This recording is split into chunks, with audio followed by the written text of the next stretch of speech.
안녕하세요. 저는 강원도에서 펜션을 운영하고 있는 40대 중반의 가장입니다. 지금의 저는 사랑스러운 아내, 그리고 멋진 아들과 행복하게 살고 있는데요.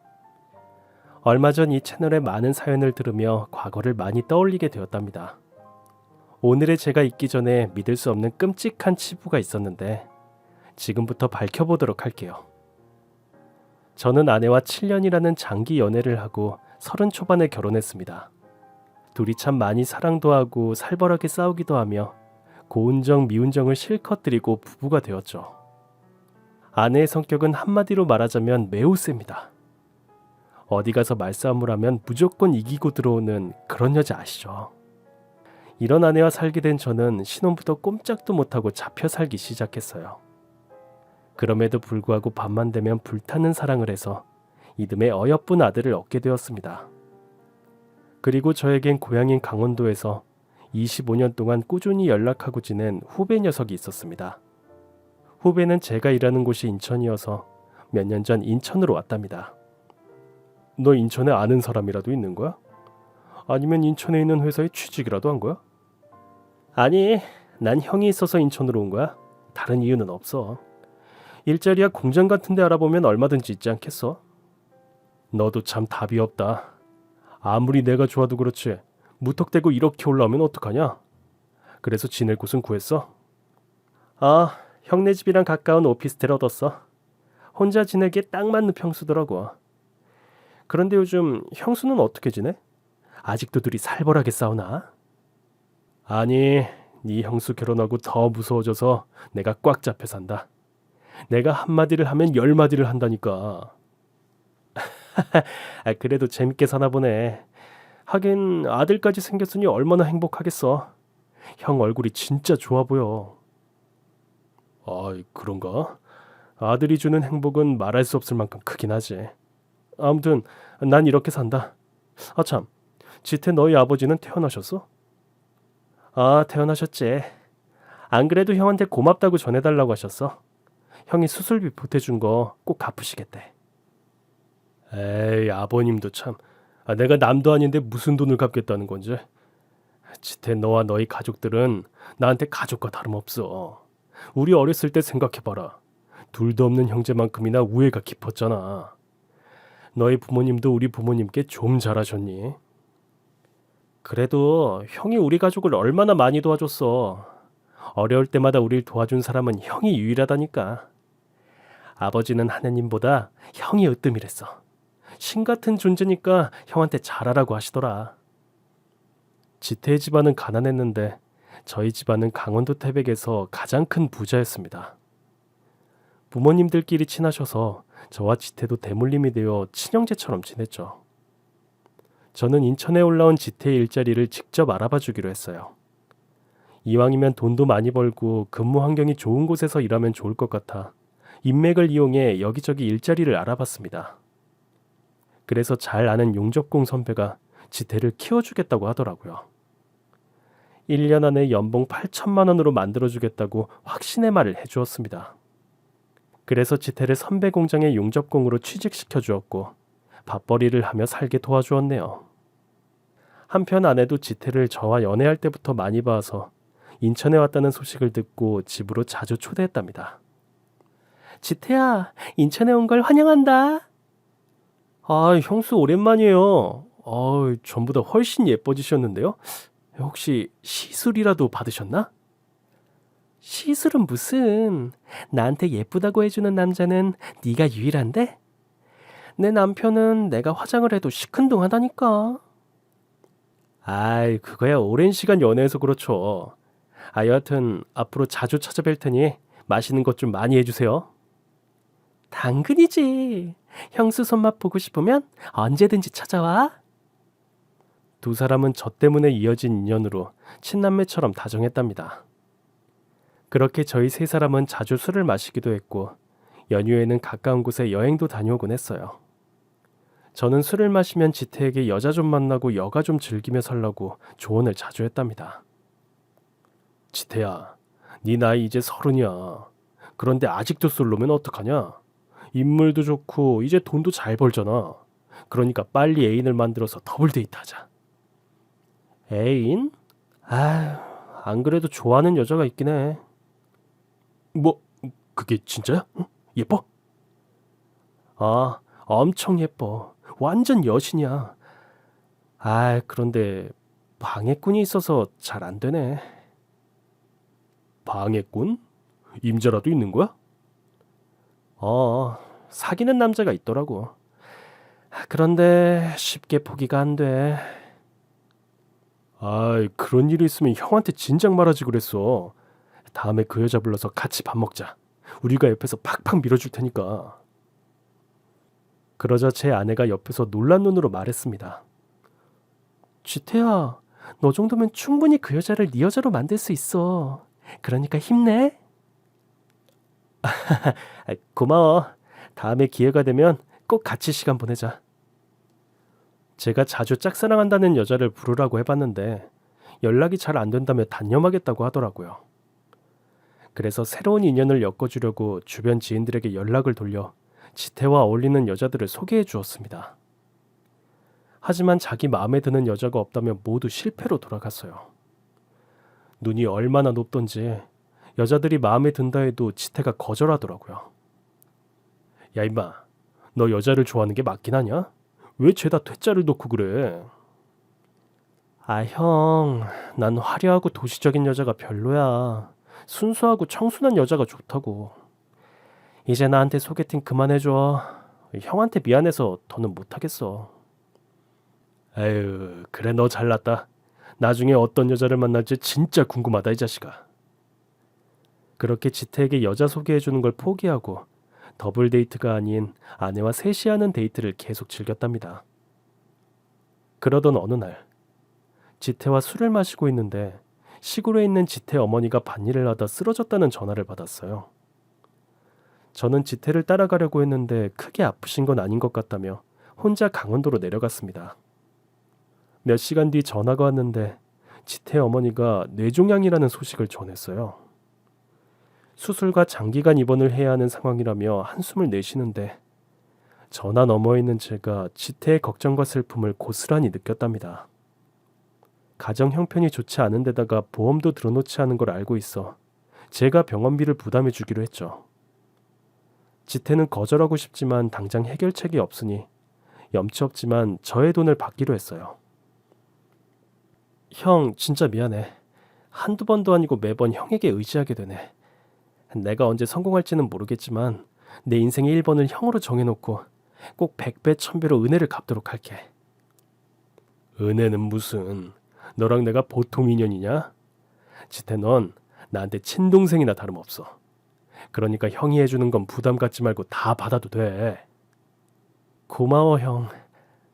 그런데 형수가 뭐라 하지 않아? 네 형수도 나랑 똑같은 마음이야. 눈치 볼 거 없으니까 보내준 돈 편하게 쓰도록 해. 그래, 형수한테도 고맙다고 전해줘. 아니다, 내가 직접 전화해서 감사 인사를 할게. 다행히 지태 어머니는 수술 후 완치 판정을 받게 되었고 2달 만에 퇴원하시게 되셨습니다. 그제야 인천으로 다시 올라온 지태는 용접공으로 일을 이어갔고 일상을 되찾아 저희 부부와 자주 만났답니다. 아내는 간병하느라 얼굴이 반쪽이 된 지태에게 온갖 보양식을 만들어주며 누나 노릇을 톡톡히 해주었습니다. 지태야 많이 먹어. 네가 건강해야 너희 부모님을 지킬 수 있잖아. 고마워요 형수. 형은 좋겠다. 이런 형수랑 매일 보고 사니 얼마나 좋겠어. 그럼 너도 형수 같은 여자를 빨리 만나서 결혼하면 되잖아. 그런 여자가 흔한가? 난 지금까지 봐온 여자 중에 형수보다 예쁘고 착한 사람을 보지 못했다니까. 내 마누라가 그 정도야? 이야, 당신 기분 좋겠다. 당연히 좋지.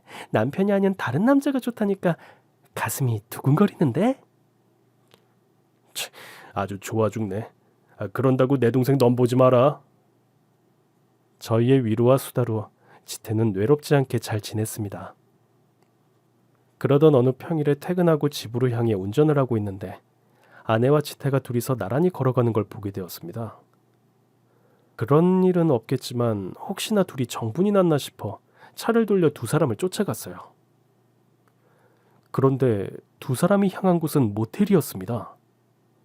저는 믿을 수 없어 두 눈으로 보기 전까지 믿지 않기로 하고 모텔 안으로 들어갔답니다. 하지만 어디로 들어갔는지 놓치는 바람에 입구에서 하염없이 기다려야 했어요. 한참의 시간이 지나도 나오지 않아 아내에게 전화를 걸었습니다. 당신 어디야? 나 지태랑 있어. 여기 감자탕집. 뭐? 언제부터? 한 2시간 됐나? 자기도 일로 와. 주소 보내줄게. 잠시 후 문자로 감자탕집 주소가 왔는데 모텔 바로 옆에 있는 음식점이었습니다. 알고 보니 제가 잘못 보고 괜한 오해를 한 거더라고요. 모텔 입구가 한 군데이니 두 사람은 모텔에 온 적이 없었죠. 안도의 한숨을 쉬고 감자탕집에 찾아갔더니 지태가 기분 좋게 취해 있었습니다. 두 사람 나만 빼고 술 마시고 있던 거야? 형 왔어?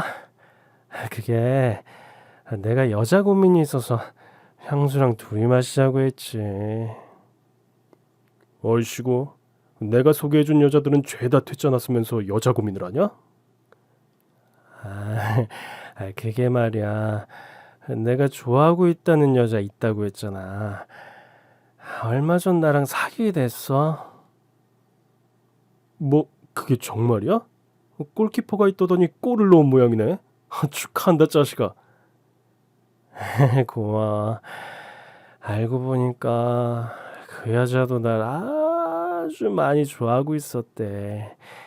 남자친구 때문에 쉽게 나서지 못했다고 하더라. 어쨌든 사랑을 쟁취한 건 바로 나야. 이 녀석이 어지간히 좋은가 보네. 그럼 지금이라도 불러봐. 나온 김에 얼굴이나 보자. 지금? 지금은 안 돼. 향수가 있어서 걔가 덜 예뻐 보인단 말이야. 에휴, 실없는 소리 하기는. 알았다. 다음에 꼭 보여주라. 알았어. 나중에 내 힘 보고 놀라면 안 돼. 네 형수보다 덜 예쁘다며.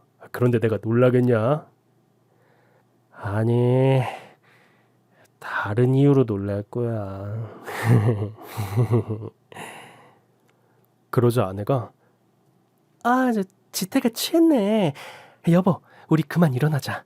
다음에 모여서 제대로 마시자고. 라며 자리를 파했습니다. 그런데 한 달도 지나지 않아 지태가 놀랍고 섭섭한 소식을 전했어요. 형수, 나 호주로 가기로 했어요. 거기서 용접공으로 일하면 돈도 훨씬 많이 번다고 하더라고요. 뭐라고? 지태야, 여기서도 충분히 잘 벌고 있잖아. 굳이 호주까지 가야겠어? 그리고 너 연애도 시작했다고 했잖아. 그 여자랑은 잘 안 됐어. 여하튼 난 호주로 갈 거야. 나도 오래 고민했는데 그게 좋을 것 같아. 부모님 노후자금도 해드려야 하고 형한테 빚진 돈도 갚으려면 호주로 가는 게 맞는 것 같아. 야 임마, 형이 언제 너한테 돈 갚으라고 했냐? 그리고 지금도 충분히 부모님한테 용돈 많이 드리고 있잖아. 아무리 용돈을 많이 드리면 뭐해. 집 없이 계속 월세로 지내고 계시잖아. 몇 년 고생해서 집 한 채 해드리고 싶어. 에휴, 듣고 보니 또 네 말이 맞는 것 같다. 아버님 어머님한테 따뜻하고 아늑한 집을 선물해드리면 아주 기뻐하실 거야. 그럼 몇 년만 있다가 돌아와. 형은 네가 없으면 외롭단 말이야. 알았어. 돈 많이 벌어서 돌아올 테니까 기다리고 있어. 형수도 나 보고 싶다고 울면 안 돼요? 몰라. 맨날 울 거야. 그리고 지태 네가 보고 싶으면 호주로 금세 날아갈 거니까 그런 줄 알아? 얼마든지 놀러 와요. 두 사람은 나의 수호천사니까 언제든지 환영이에요. 저희는 술잔을 기울이며 거나하게 취했고 며칠 동안 많은 추억을 남겼습니다. 마침내 호주로 떠나는 날, 공항까지 바래다 주려고 했는데 지태가 혼자 가는 게 좋을 것 같다고 한사코 거절하고 홀로 떠났어요. 자주 만나서 웃고 떠들던 동생이 없으니 제 마음이 많이 공허하고 씁쓸하더라고요. 아내 역시 지태가 떠나서 아쉽고 보고 싶다는 말을 자주 했죠. 지태는 일이 바쁜지 안부 문자도 한 통 보내지 않았답니다. 뭐 어쨌든 떠날 사람은 떠나고 저희 부부는 아들을 육아하며 평범한 일상을 보냈습니다. 그런데 아내가 육아 스트레스가 심했는지 성격이 전보다 훨씬 날카로워졌답니다. 여보, 세준이 울고 있는데 왜 가만히 있어? 그리고 집안 꼴이 왜 이래? 오늘 어디 아프기라도 한 거야? 몰라. 애 키우는 것도 힘들고 살림하는 것도 이골이 났어. 만사가 귀찮으니까 당신이 알아서 해. 난 나가서 친구들하고 술 마시고 올 거야. 당신은 회식한다고 하루가 멀다 하고 술 먹고 들어오는데 나라고 그러면 안 될 이유 없잖아. 뭐? 그럼 나더러 이걸 다 치우라고? 세준이 모유는 어떡하고? 당신이 알아서 해. 그리고 모유는 가슴 망가져서 이제 안 할 거야. 분유 사다 놓은 거 많으니까 먹이고 재우든가 해. 하루 이틀은 이해할 수 있었지만 시간이 갈수록 아내는 가정을 나몰라라 하고 놀러 다녔습니다. 어느 날은 제가 퇴근하고 집에 왔더니 아들 혼자서 울고 있더라고요. 어찌나 놀랐던지 당장 아내에게 전화해 소리를 질렀답니다. 당신 정신이 있는 여자야? 아기를 혼자 두고 놀러 나가는 엄마가 어디 있어? 하지만 아내는 오히려 큰 소리를 쳤습니다. 여기 있다. 아들이고 남편이고 지긋지긋하니까 날 좀 내버려둬. 나도 좀 쉬자. 당신 뭐가 문제야? 다른 애 엄마들도 이러고 살아. 도대체 이러는 이유가 뭐냐고? 몰라. 집에만 있으면 오래 미칠 것 같아. 말 나온 김에 나 며칠 여행 다녀올 테니까 나 찾지 마. 여보. 그렇게 아내는 연락을 두절하고 어디론가 여행을 다녀왔습니다. 심하게 몰아붙이면 역효과가 날 것 같아 위로하듯 뭐가 힘들었냐고 묻고 달래봤는데 얼마나 날카롭게 대하던지 딴 사람이 된 것 같았어요. 그래서 병원에 가서 상담을 받아보자 했더니 자기를 정신병자 취급하느냐며 쌍욕을 퍼붓더라고요. 아내의 상태는 점점 심해져서 매일 밤에 나가 술을 마시고 낮에는 잠만 잤답니다. 아내는 제 카드로 유흥비와 온갖 사치를 즐겼어요. 제가 아무리 잘 사는 집 아들이긴 하지만 도가 지나칠 만큼 흥청망청 쓰더라고요. 그래서 아들 세준이는 저희 부모님께서 봐주셨어요. 부모님은 산후 우울증과 육아 스트레스가 겹쳐서 그런 거라며 저에게 이해하고 보듬어주라고 하셨답니다. 그래서 저는 아내의 우울증이 치유되도록 회사 생활을 하면서 살림까지 모두 도맡아 했고 매일 저녁에 손수 요리를 해주었습니다. 여보, 내가 처음으로 만들어 본 파스타야. 맛이 어때? 그냥 식당에서 사 먹는 맛이야. 에이, 반응이 왜 그래? 리액션 좀 해주면 덧나나? 나 기운 없으니까 말 시키지 마. 아내는 제 노력에도 불구하고 마음의 문을 열지 않았답니다. 그래서 더 많은 노력을 해야겠다는 생각에 이벤트로 꽃다발도 주고 호텔이나 캠핑도 자주 데려갔어요. 하지만 아내는 귀찮게 하지 말아달라며 혼자 있게 내버려달라고 하더군요. 제가 아내를 위해 준비해온 것들은 처참히 부셔졌답니다.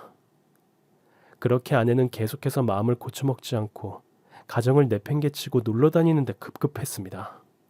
매일 술에 찌들어 들어와 나까지 퍼질러 자고 다시 술 마시러 나가 놀고 쇼핑하고 인생을 제멋대로 살았죠. 또 아들 세준이를 집에 데리고 오면 왜 데리고 왔느냐고 짜증을 부렸답니다. 저 목소리 듣기 싫어. 애우는 소리가 세상에서 제일 싫다고. 당신 너무하는 거 아니야? 당신이 낳은 아들한테 그게 할 소리야? 그래, 내가 죄인이다. 화도 마음대로 못 내며 사는 집구석에서 뭐하고 있는 건지 모르겠다. 내가 나갈 테니까 당신 아들이랑 오붓한 시간 보내라고. 여보, 언제까지 이럴 거야? 도대체 그 우울증은 언제 사라지는 거냐고? 이거다. 내 우울증은 당신이랑 당신 아들이 만든 거야. 그러니까 이 집에서 나가겠다고. 아내는 그렇게 모진 말을 하고 또 술을 마시러 나갔답니다. 그렇게 1년의 시간이 지났지만 아내에게 도저히 개선점이 보이지 않고 계속되는 싸움에 지쳐 결국 이혼을 결심하게 되었어요. 아들을 위해서라도 이혼하는 게 현명할 것 같았습니다. 제가 이혼 서류를 내밀었더니 묵묵히 도장을 꺼내더라고요. 나 위자료 얼마 줄 거야? 뭐? 위자료? 그동안 당신이 쓴 돈이 얼마인지는 알아? 1년 동안 쓴 돈이 수억이 넘어. 또 친정에 가져다 준 돈도 엄청나잖아. 게다가 살림을 제대로 한 것도 아니고 아들을 제대로 키운 것도 아닌 주제에 위자료를 달라고? 당신 양심도 없어? 뭐야 그래서? 나한테 위자료 한 푼 안 주겠다는 거야? 이렇게 나오겠다 이거지? 그럼 세준이는 내가 키우겠어. 위자료 대신 데려갈게. 소송으로 가서 아들을 빼앗고 말 거야. 세준이를 시댁에 내팽개치고 한 번도 찾지 않았으면서 애를 키우겠다고? 널 어떻게 믿고 내 아들을 맡겨? 싫어? 그럼 위자료를 줘. 간단한 건데 뭐가 그리 복잡해? 아님 소송으로 가서 진흙탕 싸움을 해보든가. 내가 미쳤냐? 너 같은 여자한테는 단돈 10원도 아까워. 소송을 하든 뭘 하든 네 맘대로 하고 빨리 이 집에서 꺼져. 그렇게 저는 아내와 이혼을 하게 되었고 주말마다 본가에 가서 아들을 만나고 평일에는 혼자 집에서 지냈어요. 아내와 헤어지니 알터니가 빠진 것처럼 시원해서 이혼하길 잘했다는 생각이 들었답니다. 하지만 아들을 빼앗기고 당장이라도 소송을 시작할 것 같던 아내가 웬일인지 잠잠하더라고요. 의아했지만 이내 의문은 바쁜 일상에 묻혀 잊혀지고 말았답니다. 그런데 한 달 뒤 믿을 수 없는 일이 벌어졌습니다. 글쎄 저희 집에 도둑이 든 거예요. 제가 회사에 있는 동안 집안의 귀중품과 통장을 훔쳐갔더라고요. 식탁 위에 도둑이 누구인지 한 장의 쪽지가 남겨져 있었습니다. 여보 신고하지 마. 내가 돈이 좀 필요해서 당신 통장에 돈을 좀 뺐어. 억울해하지 말고 나한테 위자료 준 거라고 생각해. 저는 기가 막혀서 헛웃음이 나왔습니다. 이혼한 마누라가 막 나가는 건 알았지만 이 정도일 줄은 몰랐네요. 바로 전화를 걸었더니 없는 번호로 나와서 장모님한테 연락을 했습니다. 그런데 전처가 친정 식구들과도 연락이 두절된 상태라 어디서 뭘 하고 사는지 모른다는 대답이 들려왔답니다. 그래서 전 경찰에 신고하겠다고 말했더니 며칠만 시간을 달라며 꼭 전처를 찾아서 통장을 돌려주겠다고 하더군요. 다음 날 은행에 가서 거래 정지를 신청하려는데 이미 10억의 돈이 인출되었다고 알려주었습니다. 그 순간 눈이 돌아서 처가에 찾아갔습니다. 장모님은 전처를 찾고 있으니 잠시 기다려달라고 똑같은 말을 했습니다. 장모님 딸이 내 돈 10억을 가지고 날랐어요. 제 전 재산을 말이에요. 당장 장모님 딸 제 앞에 데려다 놓으세요. 글쎄 나는 모르는 일이야. 내 딸이 어디 있는지 모른다니까. 인연이 돌아도 단단히 돌았네. 나도 미치겠다고 이 서방. 그럼 할 수 없죠. 경찰서에 가서 신고해야겠어요. 뭐라고? 아무리 그래도 자네 아들을 낳아준 사람을 감옥에 보내겠다고? 이보게 그러지 말고 조금만 더 기다려보세. 내가 흥신소에 사람을 써서 찾도록 할 테니까 며칠의 말미를 주게나. 딱 일주일 주겠어요. 만약 그 안에 제 돈 10억을 돌려받지 못하면 신고해서 콩밥을 먹일 겁니다. 알았네. 알았으니까 돌아가서 기다리게나. 저는 애엄마라는 이유로 며칠 더 참아주기로 했답니다. 그리고 약속한 일주일이 지나 장모님에게 연락이 왔어요. 이서방, 자네 마누라를 찾았네. 그런데 아이고 이게 대체 무슨 일인지. 그 사람 찾았어요? 그런데 무슨 일이라니 그게 무슨 말이시죠? 걔를 찾았는데 아이고 글쎄 우리 딸이 죽었네. 네? 그게 무슨 소리예요? 제 돈 갚기 싫어서 거짓말하는 거죠? 아니야. 걔가 그 돈을 가지고 하와이로 여행을 갔는지 뭔지 글쎄 바다에서 사고로 죽었다더라고. 시신 인도를 받아 바로 화장했어. 지금 내 품에 딸 유골함이 있다네. 저는 믿을 수 없어 처가에 달려갔습니다. 그런데 장모의 말은 거짓이 아니었어요. 전처의 이름이 새겨진 유골함을 끌어안고 미친 듯 오열하고 있는 장모님을 보게 되었습니다. 장모님, 정말 민정이가 죽은 거예요?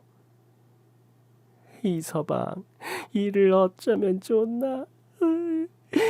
이제 난 어떻게 살아가야 하냐고. 저는 믿을 수 없어 유골함을 열어봤는데 진짜 하얀 가루가 들어있었습니다. 그제야 장모님 말씀을 믿게 되었고 바닥에 주저앉아 넋을 잃고 말았어요.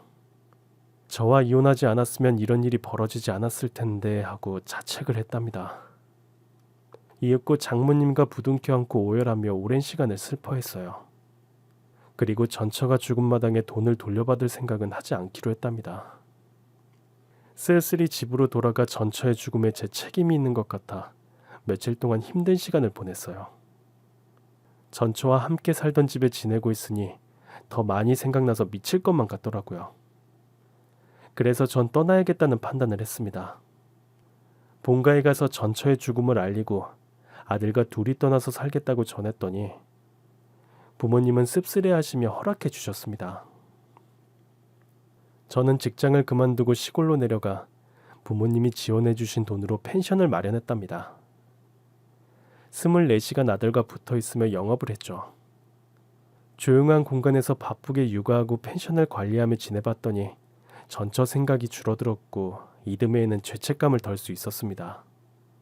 그렇게 4년이 흐르자 아들 세준이는 유치원에 들어갔고 매일 귀엽고 사랑스러운 애교를 뽐내며 제 마음을 녹여주었답니다. 어찌나 예쁜지 보고만 있으면 웃음이 절로 나오고 사는 기쁨이 뭔지 알겠더라고요. 그런데 아들이 자주 저에게 묻는 말이 있었어요. 바로 엄마라는 존재였죠. 하늘에 가면 다신 못 돌아오느냐고 입버릇처럼 엄마를 찾았답니다. 그럴 때마다 저는 미안하다고만 말해주었네요. 펜션의 손님은 주말마다 만석이었습니다.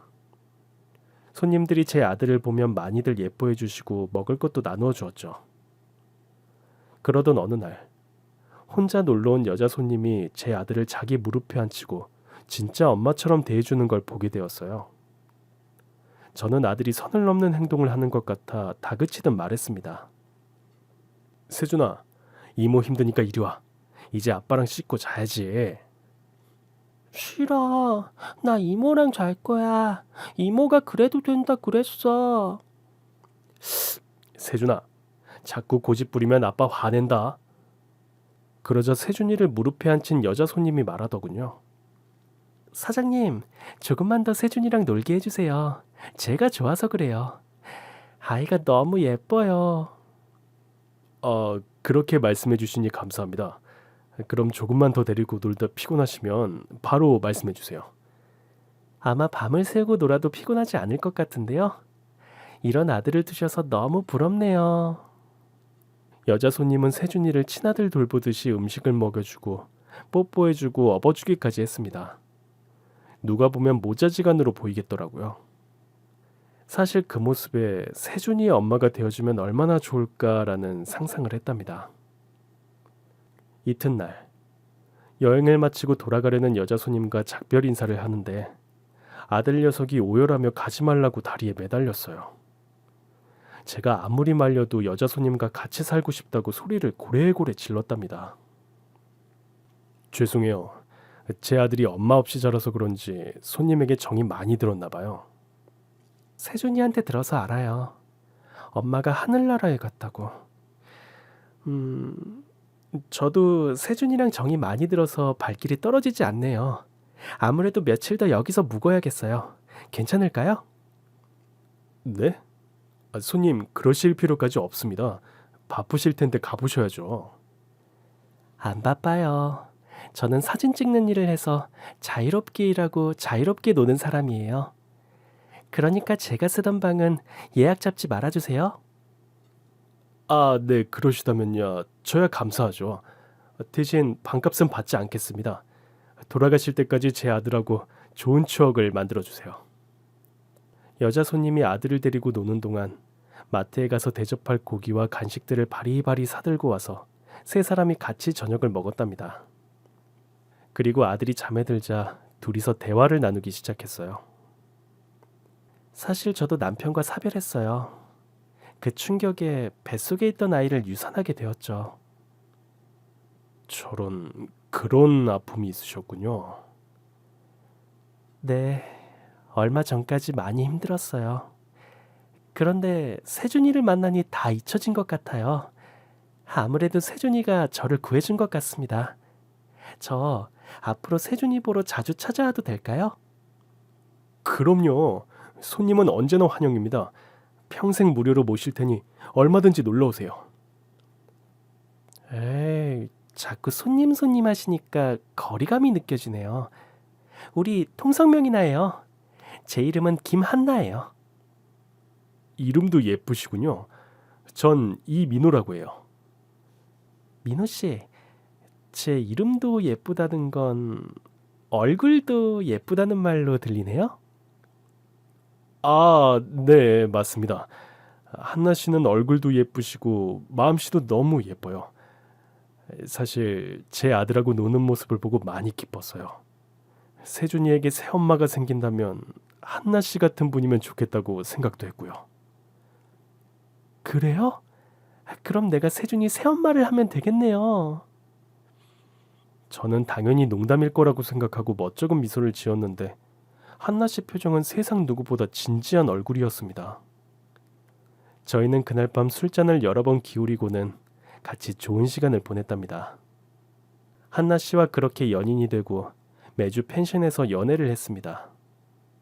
아들이 없는 데이트는 싫다며 한나 씨가 늘 저희가 있는 시골까지 찾아와 주었죠. 그렇게 6개월이 지나자 저희는 결혼하기로 했답니다. 한나 씨가 먼저 세준이의 엄마가 되고 싶다고 프로포즈를 하더라고요. 저야 미룰 필요도 없고 더할 나위 없이 기쁜 일이니 고맙고 감사하다 말하며 한나 씨와 혼인신고를 하고 펜션에서 같이 살게 되었어요.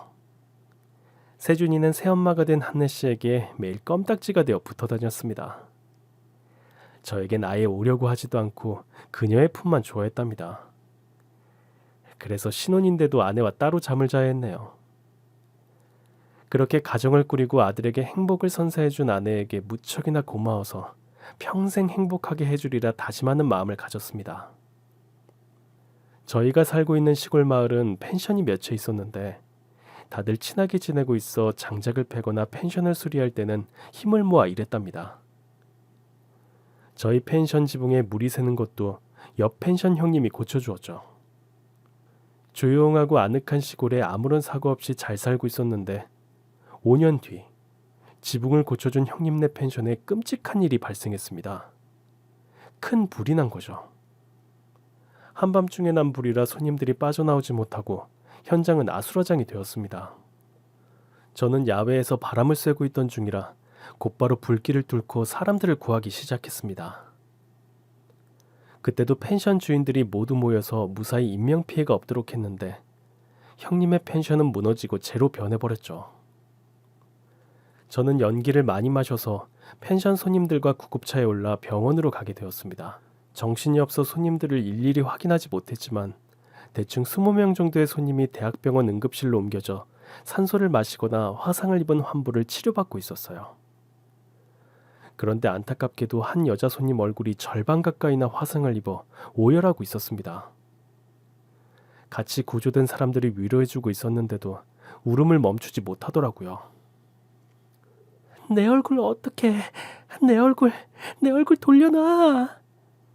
울부짖는 여자를 보며 모두가 안타까워하고 있는 와중 전 순간 온몸에 소름이 돋는 걸 느꼈습니다. 이상하게 그 목소리가 어디서 많이 들어본 목소리 같더라고요. 곧이어 전 그 여자에게 가까이 다가갔고 그 여자의 얼굴을 가까이서 확인한 순간 놀라 자빠지는 줄 알았습니다. 그 여자는 바로 죽은 제 전 와이프였어요. 아무리 얼굴에 화상을 입었다고 하더라도 어떻게 와이프를 알아보지 못할 수 있겠어요? 너무 어이가 없어서 지금 이게 무슨 일인지, 내가 꿈을 꾸고 있는 건가 할 말을 잃고 그 자리에 서 있는데 잠시 후 더욱 놀라운 일이 벌어졌습니다. 김민정, 너 꼴이 이게 뭐야? 얼굴이 다 망가졌잖아. 내가 진짜 미쳐버리겠다. 친정에 간다면서 왜 펜션에 놀러 간 거냐고. 설마 또 바람 피우러 온 거냐? 저는 그 목소리를 듣자마자 소름이 끼치고 말았습니다. 목소리의 주인이 제가 아주 잘 아는 사람이었으니까요. 그 여자의 보호자를 자청하고 응급실에 뛰어들어온 사람은 10년 전 호주로 떠난 제 고향 후배 지태였습니다. 모든 상황을 판단한 저는 목소리 주인에게 다가갔습니다. 그의 어깨를 툭 치자 저를 돌아본 지태는 마치 귀신이라도 본 듯 소스라치게 놀라더군요. 형이 여기를 어떻게... 너 맞구나. 그리고 여기 화상 입어 누워있는 여자도 누군지 한눈에 알아보겠다. 죽은 마누라가 여기에 왜 있는 건지 너랑 둘이 붙어 먹었던 거야? 둘이서 내 뒤통수를 때리고 생쇼를 한 거냐고. 형, 그게 어떻게 된 거냐면... 왜 말을 못해? 이게 무슨 일인지 왜 대답을 못하냐고. 죽은 줄 알았던 전처가 응급실에 누워있는 것도 기가 막힌데 보호자라는 인간이 내가 제일 사랑하던 후배라는 게 어떻게 된 일이냐고. 저는 10년 만에 만난 지태의 멱살을 잡고 처음부터 다 말하라고 소리쳤습니다. 전처는 제가 왔는지도 모르고 얼굴 화상 때문에 계속 울고만 있었고요. 형, 미안해. 그게 사실은 내가 민정이를... 아니, 형수를 짝사랑했었어. 내가 짝사랑하던 여자가 있다고 한 거 기억하지? 그게 바로 형수였어. 우리 셋이 자주 만나면서 나도 모르게 형수를 사랑하게 된 거야. 하지만 현실적으로 이뤄질 수 없을 거라 여기고 포기하려는데 이 형수가 날 똑같이 사랑하고 있다고 고백하더라고. 저는 10년 전 아내와 지태가 둘이 모텔에 가던 순간이 떠올랐습니다. 그날 분명 모텔에 갔다가 감자탕집으로 몰래 빠져나간 거라는 확신이 들었습니다. 뭐야? 그럼 나 몰래 둘이 바람을 피웠다는 거야? 내가 너한테 어떻게 했는데 내 뒤통수를 쳐? 그래서 호주 간다는 거짓말을 한 거야? 민정이가 우리 둘이 시작할 수 있는 방법이 있다면서 자기만 믿으랬어. 일단 내가 호주 간다고 거짓말하고 계속 만나왔어. 그리고 민정이는 형이랑 이혼하려고 가정을 내팽개친 여자로 보인 거야. 형이 이혼하자고 할 때까지 기다리자고 했다고. 그래서 1년 뒤 형이 형수랑 이혼을 했지. 그때 우리는 살림을 차렸어. 날 제대로 가지고 놀았구나. 난 그런 것도 모르고 너랑 연락이 끊겨서 얼마나 서운해했는데. 그럼 내 10억을 훔쳐서 둘이 여태껏 호의호식하고 살아온 거야? 민정이가 죽었다는 거짓말까지 꾸며내면서? 그것도 전부 민정이 계획이었어. 우리 둘이 일하지 않고 편하게 살 방법을 찾다가 한몫 크게 잡자고 쇼를 벌인 거라고, 형. 진심으로 미안해. 그런데 민정이가 그 남성 편력이 워낙 심해서 그동안 나도 힘들게 살았어. 바람을 밥 먹듯이 피우고 있다고. 형이나 나나 전혀 때문에 같은 처지라니까. 저는 지태의 얼굴에 주먹을 날렸습니다. 이윽고 화상 때문에 힘들어하던 전처가 정신을 차리고 저를 알아보더군요. 어머니나, 여보, 당신이 여길 어떻게... 꼴 좋다. 죽었다는 년이 10년 만에 나타난 얼굴이 그게 뭐냐? 그렇게 착하게 살지 왜 나한테 그따위 사기를 쳐먹었냐고. 여보, 미안해. 내가 입이 10개라도 할 말이 없다. 사랑에 미쳐서 내가 제정신이 아니었어. 우리 세준이 잘 크고 있어? 뭐? 너 따위가 내 아들 안부를 왜 궁금해? 남편 자식 버리고 총각한테 홀려서 별이 별짓을 다 한 년이 어디서 자식을 찾아? 그러자 전처는 눈물을 흘리며 자기가 남자에 미쳐 무슨 짓을 했는지 믿어지지 않는다며 악어의 눈물을 흘리더라고요.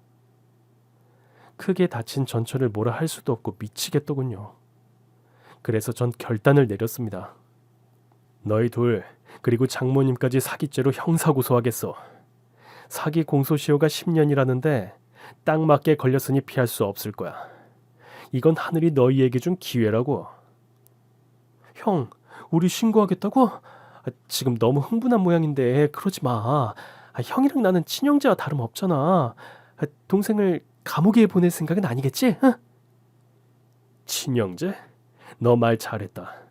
내가 그동안 너희 식구에게 해준 게 얼마인데 은혜를 이따위로 갚을 수가 있지? 그리고 형의 아내를 빼앗으려고 그딴 짓을 벌이냐? 너나 이년은 발정난 짐승이지 인간이 아니야. 둘 다 감옥에서 짐승처럼 지내게 해줄게. 그러자 지태는 그 자리에서 무릎을 꿇었고 화상의 고통을 안고 있던 전처도 따라 무릎을 꿇더군요. 응급실에 있던 환자들은 아무도 전처에게 일어나라는 말을 하지 않았답니다. 심지어 간호사와 의사도 상황을 인지하고 가만히 구경만 했어요. 여보, 제발 용서해줘. 나 지금 벌 받아서 얼굴이 이 모양이 된 거 안 보여? 이걸로 충분하잖아. 내 나이 42인데 평생 이 얼굴로 살아가야 한다고 생각해봐. 얼마나 불쌍하겠어. 그러니까 여기서 그만하자. 응? 뭘 그만해. 인연 정말 가관이다. 지태랑 살면서도 딴 남자랑 바람 피우러 펜션에 갔다며? 너도 참 대단하다. 그런데 그건 그거고 내 인생을 망친 값은 제대로 치러야 하지 않겠어? 난 절대 자비를 베풀지 않을 거니까 각오하는 게 좋을 거다. 아, 장모님은 연세도 있으신데 감옥이 괜찮을지 모르겠다. 요즘 감옥은 보일러 틀어주는지 알아보라고 해. 형, 우리가 이렇게 빌게. 제발 참아줘. 나 형 배신하고 하루하루가 지옥이었어. 내 마음은 뭐 편했는 줄 알아? 지옥? 진짜 지옥은 내가 겪은 게 지옥이야. 넌 고작 불륜 쓰레기 인생을 산 버러지일 뿐이라고. 두 년놈이 납작 엎드려 통곡하듯 용서를 빌자 모여든 환자들이 손가락질을 하며 절대 봐주지 말라고 으르렁댔답니다. 그리고 때마침 환자 중에 형사 한 분이 계셔서 저에게 다가와 바로 처벌해주겠다고 하더군요. 피해보신 통장 내역서를 가지고 찾아오세요. 이 두 사람은 도주 우려가 있으니 제가 감시하고 있다가 경찰서로 연행하겠습니다. 그래 주시겠어요? 그럼 날 박는 대로 은행에 다녀오겠습니다.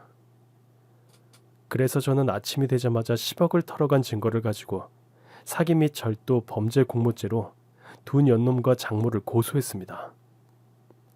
10년 만에 장모를 경찰서에서 마주보게 되었네요. 대질 조사를 하며 세 사람은 모든 혐의를 인정하고 저에게 고소 취하를 해달라고 애원했습니다. 이서방 미안하네. 내가 그때는 돈에 눈이 멀어서 그런 짓을 했네. 인연이 나한테 3억을 주겠다고 쇼를 하자고 했다니까. 그런데 약속한 3억은 받지도 못하고 겨우 300만 원 받은 게 전부야. 엄마 지금 그게 중요해. 그냥 무릎 꿇고 빌자고. 치대 너도. 세 사람은 저에게 머리를 조아리며 용서를 빌었는데 봐주고 싶은 마음이 눈꽃만큼도 생기지 않더라고요.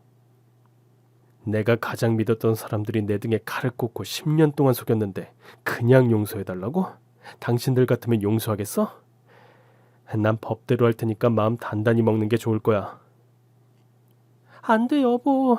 나 세준이 엄마잖아. 우리 아들을 봐서라도 그러면 안 되지. 인두겁을 쓴 짐승 같은 년. 네가 세준이를 낳기만 했지 엄마 노릇을 제대로 한 적이나 있어? 한 번만 더 네 입에서 세준이 이름 나오면 험한 꼴 당할 줄 알아. 저는 형사님에게 법대로 처벌해달라는 말을 남기고 경찰서에서 빠져나왔습니다. 집으로 돌아가자 아내와 아들이 놀란 눈으로 뛰쳐나오더군요.